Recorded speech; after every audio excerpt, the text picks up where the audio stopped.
ગુજરાતમાં યુસીસીનો કાયદો લાગુ પડવા જઈ રહ્યો છે ત્યારે આ કાયદા અંગે નર્મદા જિલ્લામાં મિશ્ર પ્રત્યાઘાતો જોવા મળ્યા હતા, જેમાં નર્મદાના વકીલો અને હિન્દુ અગ્રણીઓએ આ કાયદાને આવકાર્યો છે, તો બીજી બાજુ આદિવાસી નેતા ડેડિયાપાડાના ધારાસભ્ય ચૈતર વસાવાએ આ કાયદાનો વિરોધ નોંધાવ્યો છે। વિદ્વાન વકીલ વંદનાબેન ભટ્ટે ગુજરાત સરકારના કાયદાને આવકારી કાયદામાં સમાવેશ મુદ્દાનો ખ્યાલ આપતા જણાવ્યું કે યુસીસી બાદ તમામ ધર્મો માટે છોકરીઓની લગ્નની ન્યૂનતમ ઉંમર 18 વર્ષ થશે। પુરુષ અને મહિલાઓ માટે તલાક આપવાનો સમાન અધિકાર મળશે। લિવ ઇન રિલેશનશિપની નોંધણી કરાવવી જરૂરી બનશે। લિવ ઇન રિલેશનશિપની નોંધણી ન કરાવનારને 6 માસની કેદ થઈ શકશે, જ્યારે અનુસૂચિત જનજાતિ યુસીસીના દાયરાથી બહાર રખાશે। એ ઉપરાંત એક કરતાં વધારે લગ્ન પર રોક આવશે। એ ઉપરાંત પતિ અથવા પતિના જીવિત રહેવા સુધી બીજા લગ્ન પર પ્રતિબંધ રહેશે। લગ્નનું રજીસ્ટ્રેશન અને દસ્તાવેજીકરણ ફરજિયાત બનશે। સંપત્તિના ઉત્તરાધિકારીમાં મહિલાઓને સમાન હક મળશે। તમામ ધર્મો માટે લગ્ન અને તલાક માટે એક જ નિયમ રહેશે। કાયદો અમલમાં આવવાથી મિલકતમાં દીકરા દીકરીઓને દરેક ધર્મના દીકરા દીકરીઓને સમાન અધિકાર રહેશે। લગ્ન માટે સમાન લગ્ન તલાક એના માટે સમાન અધિકાર રહેશે। 2010 પછીના તમામ લગ્ન રજીસ્ટર કરાવવા ફરજિયાત રહેશે। જો રજીસ્ટર નહીં હોય તો એને 25,000નો દંડ કરવામાં આવશે।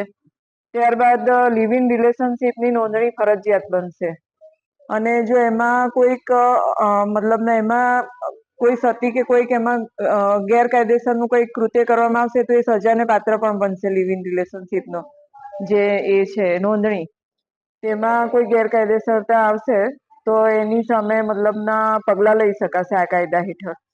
એવા ઘણા બધા કાયદાઓ છે, આપણે મિલકતના અધિકાર છે અને એ તમામ પ્રકારના જે કાયદાઓ છે એ કાયદાઓમાં દરેક વ્યક્તિ, ગુજરાતનું દરેકે દરેક નાગરિક એક સમાન રીતના એને ન્યાય મેળવવા માટે અધિકાર મેળવશે આ કાયદો જો અમલમાં આવશે તો।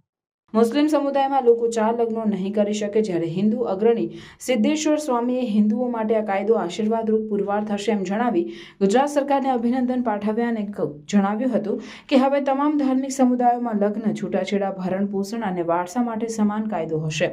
લગ્નનું રજીસ્ટ્રેશન હવે ફરજિયાત રહેશે। લગ્નના 6 મહિનાની અંદર રજીસ્ટ્રેશન કરાવવું જરૂરી રહેશે। તેમણે ગુજરાત સરકારના નિર્ણયને આવકારી મુખ્યમંત્રીને અભિનંદન પાઠવ્યા હતા। આ કાયદો એક રીતે ખૂબ આવકાર્યજનક છે અને હિન્દુ સમાજ માટે પણ એક આવકાર્યજનક કાયદો છે। સાથે સાથે આ કાયદાને અનુસૂચિત જાતિને લોકોને, ત્યાંના સમાજને આ કાયદાથી દૂર રાખવામાં આવ્યા છે। આ કાયદાથી હું ગુજરાતના આદરણીય મુખ્યમંત્રીશ્રીને અને જેને આ કાયદો બનાવવામાં પહેલ કરી છે બધાને હું આવકાર આપું છું। આવકાર્યજનક કાયદો છે।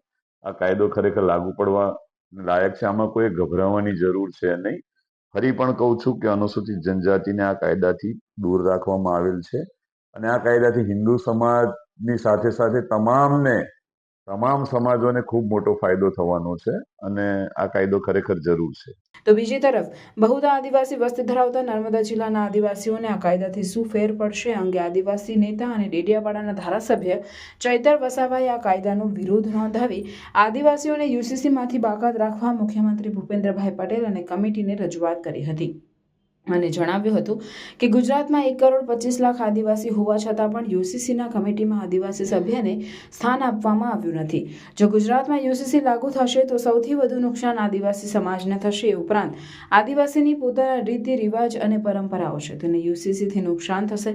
ચૈતર વસાવાએ માંગ કરી હતી કે અમારી માંગ છે કે સરકાર યુસીસીની કમિટીમાં આદિવાસી સભ્યનો સમાવેશ કરે। ઉત્તરાખંડમાં જે રીતે યુસીસીને લાગુ કરવામાં આવ્યું તે રીતે જો ગુજરાતમાં લાગુ કરવામાં આવશે તો ગુજરાતમાં સૌથી વધુ ખરાબ અસર આદિવાસી સમાજ પર જ પડશે।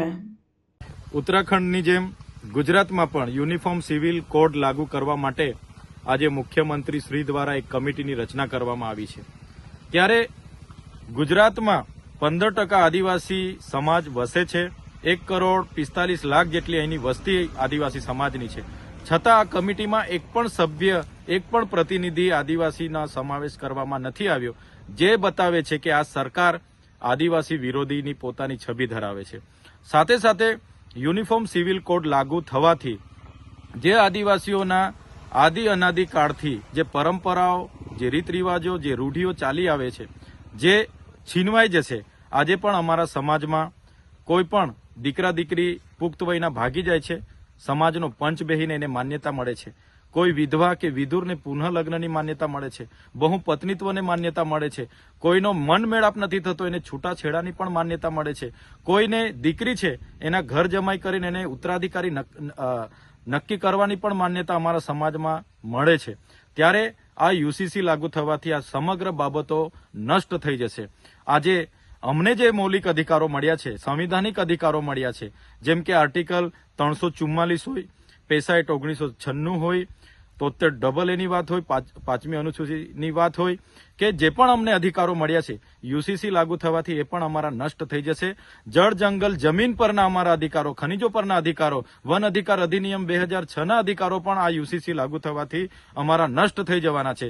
ત્યારે અમે ગુજરાત સરકારને કહેવા માંગીએ છીએ, યુસીસીમાંથી આદિવાસી સમાજને બાદ રાખવામાં આવે એવી અમારી સ્પષ્ટ માંગણી છે.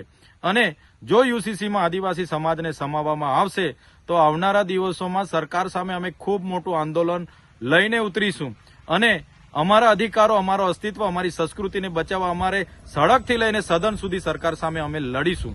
અમે સરકારને સ્પષ્ટ કહેવા માંગીએ છીએ, અમે આદિ અનાદિ કાળથી વસનારા અમે મૂળ માલિકો છે. સમાનતાની મોટી મોટી વાતો કરનારી આ તમારી સરકારોએ આજ દિન સુધી આદિવાસીઓને ન્યાય નથી આપ્યો. આજે અમારી 15% વસ્તી છે, અમારે ન્યાય પ્રણાલિકામાં 15 જજીસ નથી, યુનિવર્સિટીઓમાં 15 કુલપતિ નથી, કોર્પોરેટ જગતમાં 15 ઉદ્યોગપતિઓ નથી, સેક્રેટરી સચિવાલયમાં 15 અમારા સચિવો નથી. અને દરેક ક્ષેત્ર તમે જોઈ લો, કોઈ પણ ક્ષેત્રમાં આદિવાસીઓને આજે પણ સમાનતા આપવામાં નથી આવી. આજે પણ અમારી સાથે રોટી બેટીના વ્યવહારો સુધી આ વિસ્તારોમાં નથી થતા.